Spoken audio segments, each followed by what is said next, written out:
waktunya sebentar untuk mewawancarai Ibu untuk memenuhi tugas saya di Guru Penggerak ya, modul 3.1 mengenai pengambilan keputusan. Monggo Ibu bisa mungkin mengawalinya dengan perkenalan diri terlebih dahulu. Ya, terima kasih. Semoga apa yang saya sampaikan nanti dapat bermanfaat juga. Bu Mila sebagai guru penggerak semoga semakin sukses sesuai harapan kita. Amin. Saya Sukarlin Budi Astuti yang mulai bulan Maret ini tahun 2022 baru tugas di SDN Tanjang Rono 2 ini, jadi sekitar 8 bulan ada di sini. Dan sebelumnya saya mengajar di SDN Wonosari selama kurang lebih 20 tahun. Alhamdulillah selama di sini teman-teman di SDN Tanjang Rono 2 sangat membantu, mensupport pekerjaan saya, dan terima kasih buat teman-teman semua yang telah memberikan dukungan di SDN untuk bekerja sama dengan saya memajukan, memberikan dukungan selama saya di SDN Tanjang Rono ini dan memudahkan semua pekerjaan saya. Semoga SDN ini semakin maju, semakin dibanggakan semua orang. Amin. Terima kasih Bu, bisa kita mulai wawancaranya ya. Boleh. Ini pertama pertanyaannya Bu, selama ini bagaimana Ibu dapat mengidentifikasi kasus-kasus yang merupakan dilema etika atau rujukan moral? Yang pertama, kita harus menentukan siapa saja yang terlibat, mengumpulkan fakta-fakta yang relevan, pengujian benar atau salah, terus mengenali nilai-nilai yang ada tentang dilema etika. Baik. Kemudian selama ini bagaimana Ibu menjalankan pengambilan keputusan di sekolah, terutama untuk kasus-kasus di mana ada dua kepentingan yang sama-sama benar ya Bu, atau sama-sama mengandung nilai kebajikan? Yang pertama itu harus kita mengutamakan yang penting dulu utama. Mengutamakan kepentingan murid terutama dalam kegiatan pembelajaran yang sifatnya mendesak, maka pengambilan keputusan itu yang kita lakukan. Jadi untuk pertanyaan yang ketiga ini Bu, langkah-langkah atau prosedur seperti apa yang biasa Ibu lakukan selama ini? Yang pertama itu harus mengenali kasus dulu, siapa, mengapa, dan di mana, harus apa yang kita lakukan, ya, kasus dulu. Yang kedua nanti mengumpulkan data, siapa aja nanti yang terlibat. Nanti yang ketiga kita baru membuat program atau langkah-langkah yang harus kita lakukan. Berarti melibatkan semua warga sekolah? Semua warga sekolah. Baik. Untuk pertanyaan yang keempat Bu, hal-hal apa saja yang selama ini Ibu anggap efektif dalam pengambilan keputusan pada kasus-kasus dilema etika? Yang pertama harus melakukan musyawarah dulu dengan rapat untuk mengambil keputusan.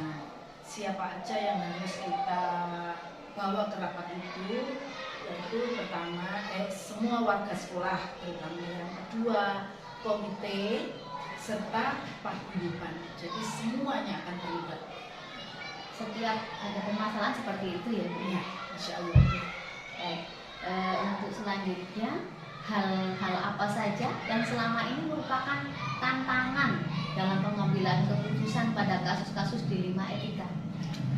Tantangannya ya karena perbedaan pendapat itu yang penting kita bijak sebagai kepala sekolah, paling tidak yang memimpin segalanya dalam kegiatan di sekolah ini.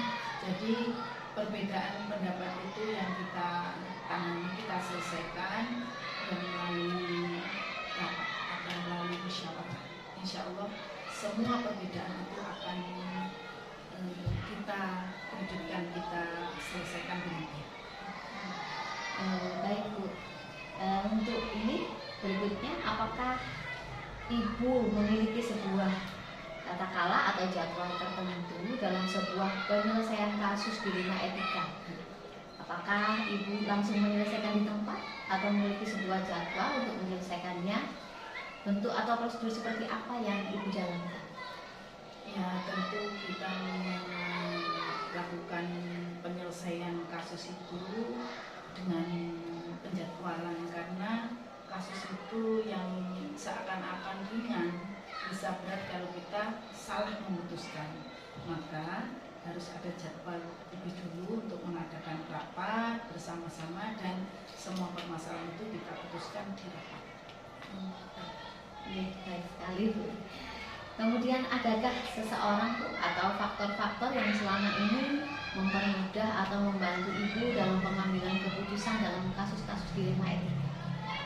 Alhamdulillah di sekolah SDN Tanjung Rono 2 ini ada guru senior. Kebetulan saya di sini masih bertugas di rumah, otomatis setiap ada masalah saya selalu komunikasi dulu sama guru senior yang lebih tahu tentang lingkungan sekolah, orang-orang yang tokoh-tokoh masyarakat ataupun komite lah, orang-orang yang terlibat di dalam kegiatan belajar mengajar ini. Guru senior itu lebih paham, maka yang pertama kali selalu saya ajak bicara pasti gurunya. Berarti guru senior di sini juga keterlibatannya sangat penting ya, sangat penting. Oke. Untuk yang terakhir Bu, dari semua hal yang telah disampaikan, pembelajaran apa yang dapat Ibu petik dari pengalaman mengambil keputusan di rumah etika? Melalui musyawarah, semua masalah ya bisa terselesaikan dengan baik. Warga sekolah pun menerima dengan lapang dada. Jadi melalui musyawarah itulah semua keputusan bisa terselesaikan dengan baik dan semua warga sekolah bisa menerimanya dengan lapang dada. Berarti setiap pengambilan keputusan ini terus selalu menjadwalkan atau melaksanakan musyawarah gitu ya. Jadi pengambilannya harus mufakat dan bisa diterima oleh semua warga sekolah. Terima kasih atas waktunya Bu. Terima kasih banyak. Saya akhiri. Wassalamualaikum warahmatullahi wabarakatuh. Assalamualaikum warahmatullahi wabarakatuh. Waalaikumsalam warahmatullahi wabarakatuh. Punten Pak, mohon waktunya sebentar. Saya mau wawancara Bapak sebagai pimpinan di sekolah ini untuk memenuhi tugas saya di guru penggerak modul 3.1 mengenai pengambilan keputusan. Untuk sebelumnya, monggo Bapak saya persilahkan untuk memperkenalkan diri. Saya ucapkan selamat datang di SDN Tanjang Rono 1 yang dulunya juga adalah sekolah di mana Bu Mila dulu mengabdikan diri. Kurang lebih berapa tahun? Saya di sini kurang lebih 13 tahun Pak. 13 tahun. Alhamdulillah, dan saya ucapkan selamat panjenengan selaku guru penggerak di gugus 3 ini. Semoga dengan kiat-kiat dari jenengan akan bisa memajukan pendidikan di gugus 3, khususnya di lembaga jenengan, termasuk juga mengimbaskan pada SD yang lain. Saya Ridwan, Kepala Sekolah SDN Tanjang Rono 1. Alhamdulillah, saya mulai bulan Februari tanggal 22, SK-nya bulan 2 tahun 2022. Diberi amanat untuk memimpin di SDN Tanjang Rono 1. Semoga dengan mengedepankan kepemimpinan yang berasaskan terbuka, menerima segala saran, juga memberi motivasi, juga mendorong sehingga upaya untuk memajukan SD Tanjang Rono 1 ini sesuai dengan harapan kita bersama. Itu saja. Baik Bapak, bisa kita mulai ya Pak? Bisa. Yang pertama Pak, untuk pertanyaannya, selama ini bagaimana Bapak dapat mengidentifikasi kasus-kasus yang merupakan dilema etika atau rujukan moral? Ya. Terima kasih. Selama ini mengidentifikasi dilema etis, mohon maaf, judul dari dilema itu adalah suatu permasalahan yang menjadi dilema etika yang harus dipilih untuk mencarikan solusi yang terbaik, kan seperti itu ya, atau rujukan moral.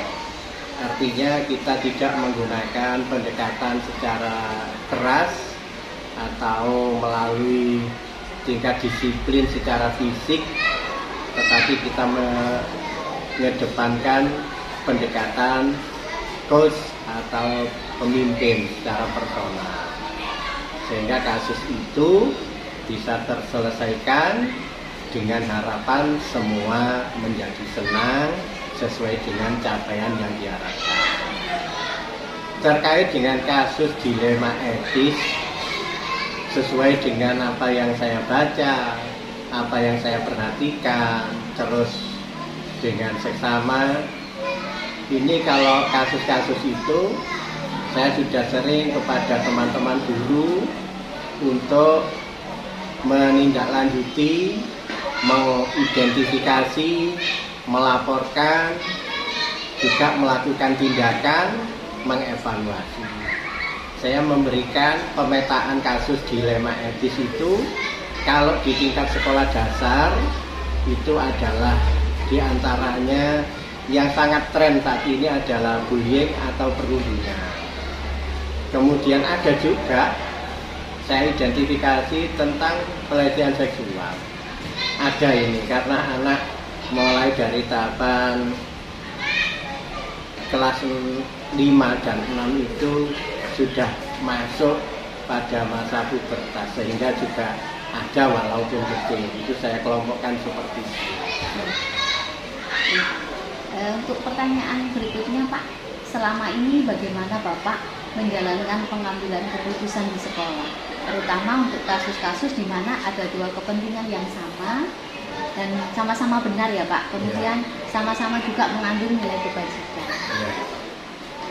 Terkait dengan pengambilan keputusan, memang dikatakan dilema etis. Dilema itu diambil satu, mati satu, diambil dua ya tidak mungkin, karena harus pilihan salah satunya. Iya benar Bapak.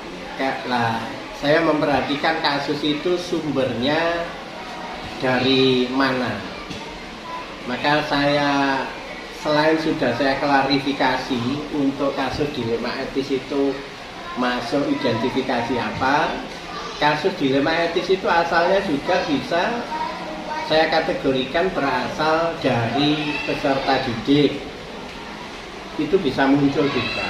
Kemudian terkait dengan personal ya GTK-nya, guru tenaga kependidikannya juga. Terkait juga tidak kalah pentingnya selama ini terkait dengan masalah keuangan, terkait juga sumber daya, ataupun juga bisa hubungan dengan pihak eksternal untuk mencari solusi terbaik dalam penanganan kasus dilema etis ini. Maka kita tidak boleh gegabah, karena ada pilihan misalnya 1 dan 2. Di antara 1 dan 2 itu harus betul-betul kita identifikasi. Maka kita mengidentifikasinya itu harus aktual, artinya sumber faktanya itu betul-betul harus mendukung sesuai dengan kebenarannya. Dengan sumber yang aktual sesuai dengan kebenarannya, insya Allah nanti kita bisa mengidentifikasi masalahnya itu apa, pemicu dari permasalahan dilema etisnya itu, kasus itu apa. Kemudian kita mencari solusi-solusi. Di antara solusi-solusi yang terbaik itu yang diharapkan untuk capaian yang terbaik, disinilah kita akan mencapai suatu keputusan yang sangat baik dari segala pihak itu bisa menerima. Saya contohkan barusan saja, sesuai dengan apa yang saya katakan kepada Bu Mila. Ada laporan, Bu Mila. Ada laporan kelas 5 itu terkait dengan, mohon maaf, tanda kutip pelecehan seksual. Artinya semestinya anak itu tidak melakukan itu. Guru kelas 5, Pak, ini bagaimana? Tolong diidentifikasi peristiwanya itu bagaimana. Jadi jangan langsung menjustis, menghukumi anak sehingga nanti menimbulkan bullying atau perundungan kepada anak itu. Nah, diidentifikasi apa masalahnya.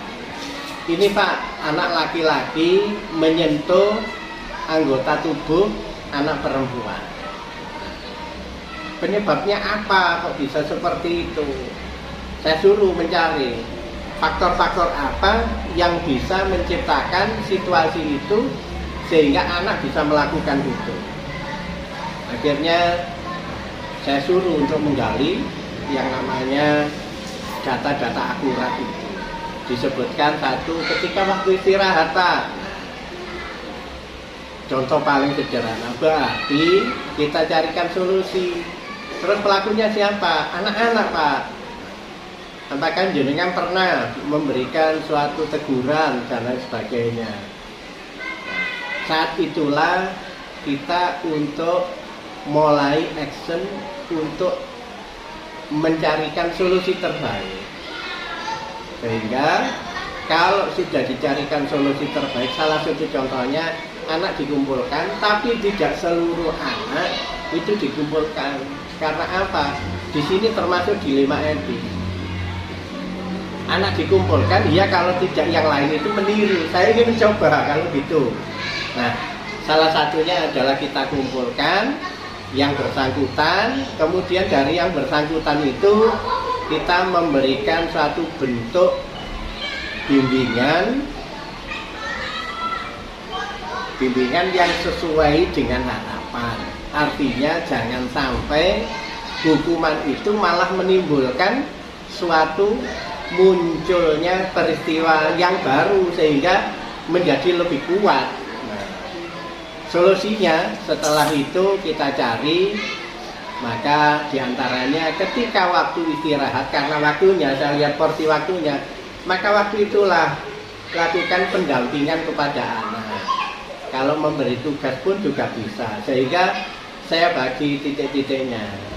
Di mana tempat titik kumpul anak, kita pun walaupun tidak ada CCTV, kita juga mengawasi seperti itu. Berarti anak yang terlibat tadi yang diberikan pembinaan. Iya, anak yang terlibat diberi pembinaan dengan saran Pak Guru juga selalu atau Bu Guru wali kelasnya juga yang lainnya juga ikut memperhatikan situasi anak. Ya, termasuk Bapak Ibu Guru. Iya, termasuk kita juga.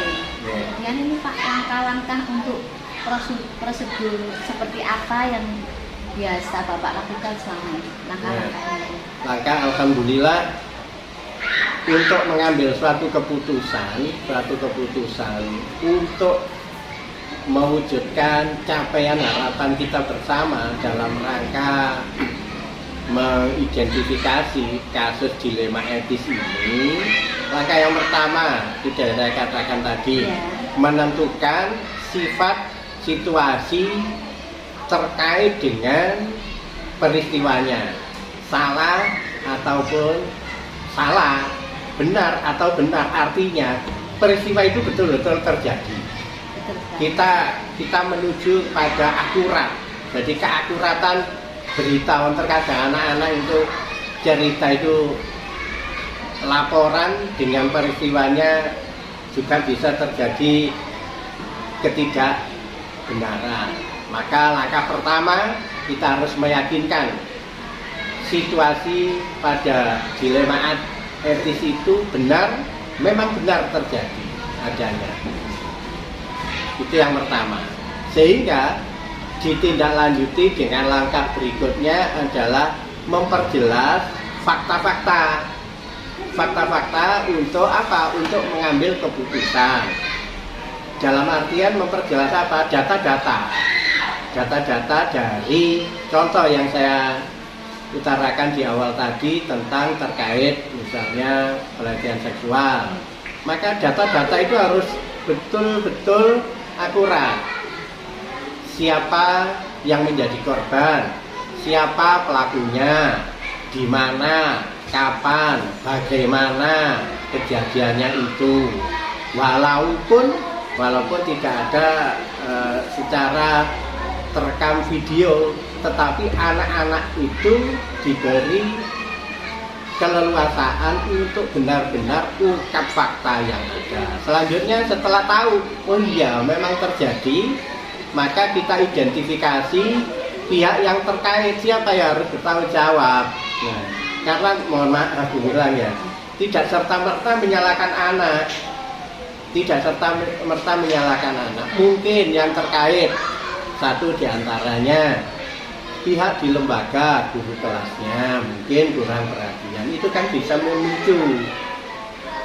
Kemudian perhatian orang tua, kita juga bisa cross check ke orang tua, apakah anak ini selama di rumah, apakah perhatiannya kurang atau ada perhatian atau sama sekali dibiarkan, seperti itu, sehingga ada masukan. Kemudian setelah memahami masalah, siapa yang terkait, kejadian ini betul-betul terjadi, maka tugas kita adalah cari opsi tindakan alternatif pemecahan masalah yang sesuai dengan apa, supaya apa, dilema kejadian itu tidak bisa membesar tetapi mengerucut untuk mencapai tujuan yang kita harapkan. Itu. Ya, kita berpikir dalam mencari solusi itu, konsekuensinya kalau kita melakukan tindakan ini pasti kan ada dampak yang ditimbulkan. Kalau ini ada dampak yang ditimbulkan, maka kita kaji bersama. Nah, lanjutannya setelah kita kaji bersama, kita evaluasi opsi tindakan. Maksudnya tadi, kalau anak dihukum seperti ini, nah nanti dampaknya itu kok malah menjadi negatif. Nah, maka kita cari yang ini saja. Kemudian memilih dari opsi-opsi yang banyak itu tadi, kita pilih dari opsi yang terbaik untuk menjadi opsi yang terbaik dari yang terbaik itu. Ya, kita jelaskan, setelah itu kita ambil opsi itu, kemudian kita catat dalam buku tindakan, ya, dicatat sehingga menjadi agenda dan kita refleksikan. Satu contoh ini ada bunyilah terkait dengan apa yang tadi, siapa subjeknya, peserta didik dan orang tua. Di sini itu ada anak kelas 2 itu mau mutasi. Ini dilema juga, sangat dilema. Anaknya mau mutasi, tapi pihak terkait yang saya katakan tadi, pihak eksternal, kelompok paguyuban itu tidak terima, lapor kepada saya, Pak, anak ini jangan diberi surat mutasi, dapodiknya jangan dikeluarkan. Ini kan dilema. Nah, saya selaku pimpinan harus mencarikan solusi, maka saya gali informasi sebetul-betul prinsipnya benar dan benar. Masalahnya apa? Anak ini kan kita tidak boleh, artinya apa? Membiarkan anak tidak belajar. Loh, ini orang tuanya Pak membawa uang paguyuban belum dikembalikan sampai saat ini. Kalau Bapak membuat itu, kita akan demo ke sekolah. Nah, akhirnya saya panggil orang tua. Orang tuanya itu benar dan tidak benar itu 50-50. Artinya masukannya itu masih ada unsur menutup-nutupi kesalahannya. Sehingga dia minta untuk pindah ke tempat yang ditempati sekarang, insya Allah ada di wilayah Waru. Nah, sehingga saya juga menghormati dari paguyuban untuk tidak menerbitkan yang namanya mutasi surat keluar. Solusinya saya kumpulkan, saya panggil operator Dapodik, saya kumpulkan dari wakil paguyuban, saya panggil orang tua wali murid yang bersangkutan. Solusinya adalah, dan juga pihak eksternal sekolah yang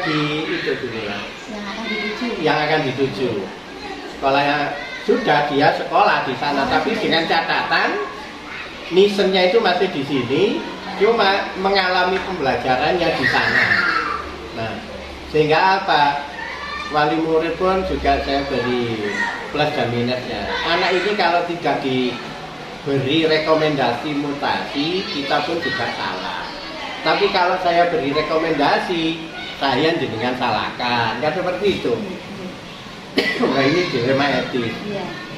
Akhirnya semua pihak, termasuk kepala sekolah dan operator Dapodik di SD yang dituju, saya telepon via telepon.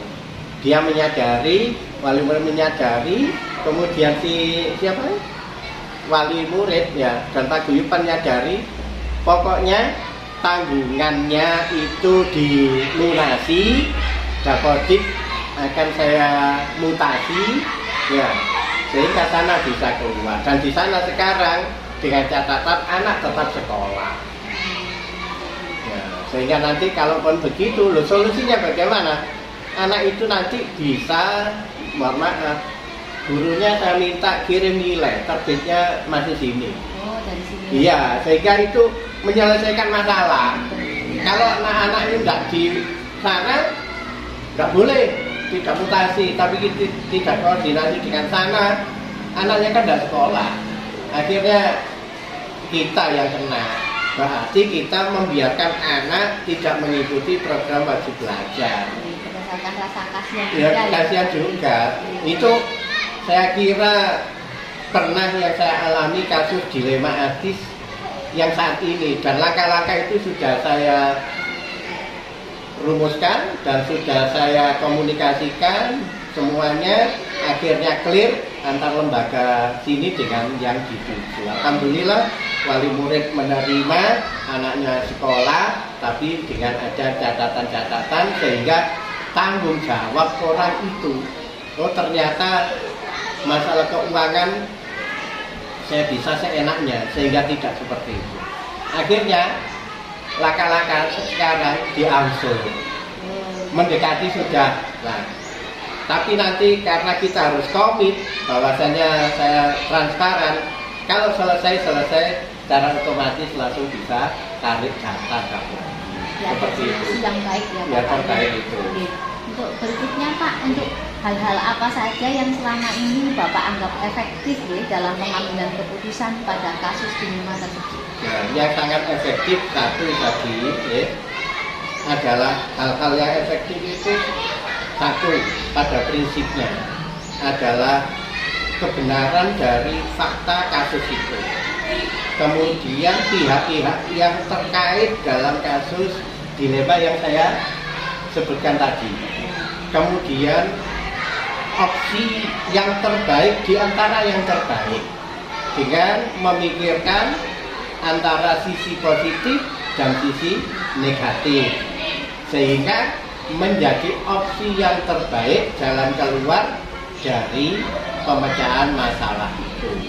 Dan tidak kalah pentingnya pengarsipan untuk kasus tersebut, sehingga penyelesaian masalah yang terjadi itu bisa menjadikan rujukan, bisa kita buka kembali bila mana terjadi hal yang sama. Seperti itu, Bu. Baik Pak, untuk hal apa saja selama ini merupakan tantangan dalam pengambilan keputusan kasus-kasus dilema etika? Apakah ada tantangan gitu Pak? Nah, untuk mengambil keputusan tentunya ada juga tantangan. Tantangan itu bisa dari dalam internal, di dalam lingkungan sendiri. Maksudnya ada juga yang proaktif, ada juga yang tidak aktif. Artinya acu tak acu. Tidak mau tahu. Tidak mau tahu.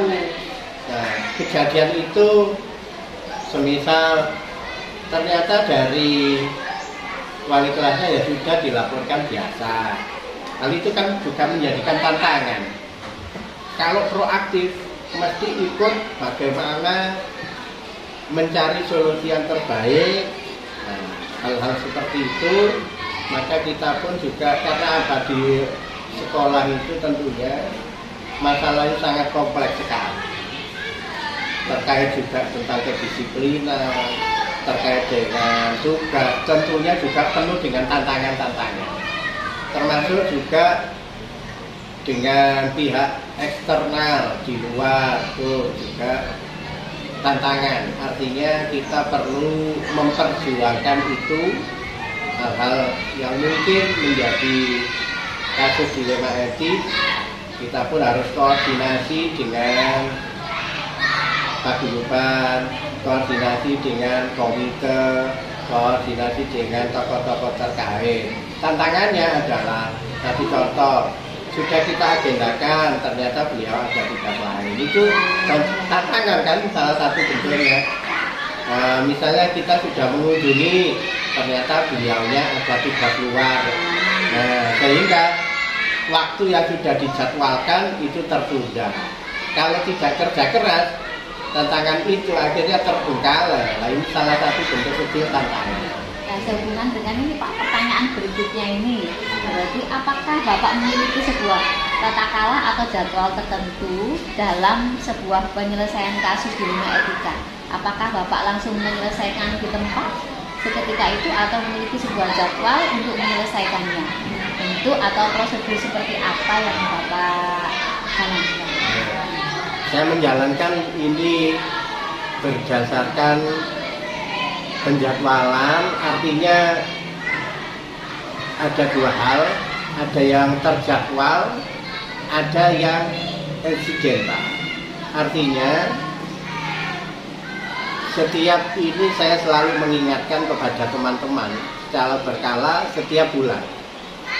Dalam rapat dinas saya mesti menanyakan, barangkali terjadi satu kasus hal-hal yang menjadi dilema Bapak Ibu guru atau saya sendiri, sehingga ditanyakan bila mana itu muncul atau sebelum waktu rapat dinas kita jadwalkan itu muncul, maka sesegera mungkin kasus itu ditangani, berarti bersifat insidental.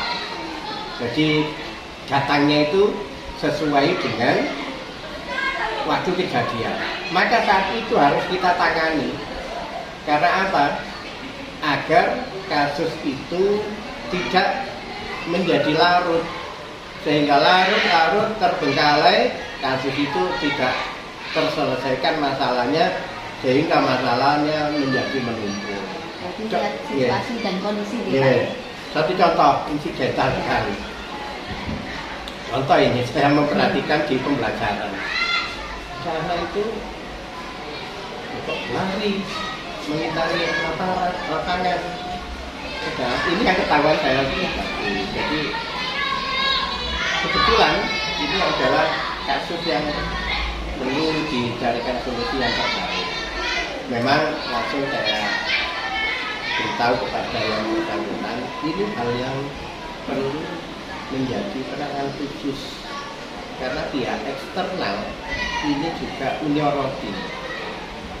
Apa masalahnya? Karena anak itu tidak mentaati peraturan bersama tata tertib sekolah yang telah disosialisasikan dan telah disepakati bersama. Sisi positifnya memang untuk memberikan suatu hukuman itu bagus. Sisi negatifnya kalau tidak ramah anak, kan di sini sudah dicetuskan ya. sudah sekolah ramah. Dilema memang. Nah, maka saat itulah apa yang saya katakan tadi secara insidental. Maka kasus itu secara arif langsung saya ajak komunikasi, artinya siapa pelakunya, langsung saya beri saran yang terbaik di antara hal-hal yang terbaik. Maksudnya apa? Hal-hal yang terbaik itu adalah semuanya juga tidak tahu, tetapi yang bersangkutan aja memahami. Ya, sehingga tidak memunculkan nilai-nilai negatif tentang kekurangan dari anak buah. Seperti itu. Baik Pak. Adakah seseorang atau faktor-faktor yang selama ini mempermudah atau membantu Bapak dalam pengambilan keputusan dalam kasus dilema etika? Alhamdulillah di lembaga ini kekeluarganya juga sudah terbangun dan selalu saya mengedepankan musyawarah dalam pengambilan keputusan, sehingga bila mana terjadi kasus dilema etis atau yang disebut dengan bujukan moral tadi, ya, maka saya mencari informasi, mohon kepada seluruh teman-teman langkah yang terbaik. Mereka semua respon positif, memberikan masukan-masukan. Itulah yang saya anggap pihak-pihak yang membantu. Terlibat. Di samping itu juga saya tidak segan-segan karena apa? Dari pihak paguyuban juga melalui WhatsApp atau telepon langsung, mereka itu juga memberikan saran yang terbaik.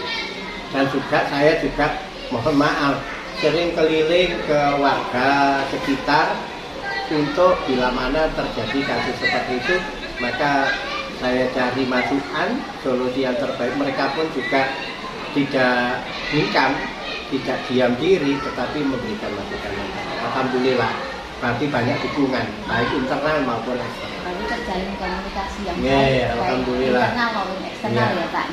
Untuk yang terakhir Pak, dari semua hal yang telah disampaikan, pembelajaran apa yang dapat Bapak petik dari pengalaman Bapak mengambil keputusan dilema etika?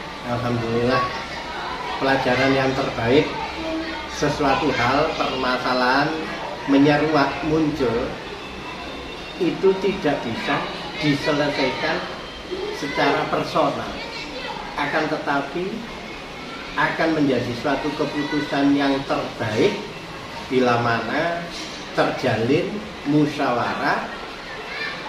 Nah, di antara itu masukan baik internal maupun eksternal akan saya pelajari, dan hal itulah menjadikan penurunan beban pikir seorang pemimpin, sehingga solusi yang terbaik itu bisa kita putuskan, dan keputusan yang telah saya ambil dan saya putuskan menjadi keputusan bersama, itulah yang akhirnya tidak ada beban dan kita merasa menangani suatu masalah dilema itu menjadi kebanggaan. Jadi suatu permasalahan solusi terbaik adalah musyawarah. Itu dia. Luar biasa sekali Pak. Terima kasih Pak. Itu yang bisa saya ajukan pertanyaan-pertanyaan mengenai pengambilan keputusan. Terima kasih banyak atas waktunya. Ya, sama-sama. Saya akhiri Pak. Assalamualaikum warahmatullahi wabarakatuh. Waalaikumsalam warahmatullahi wabarakatuh.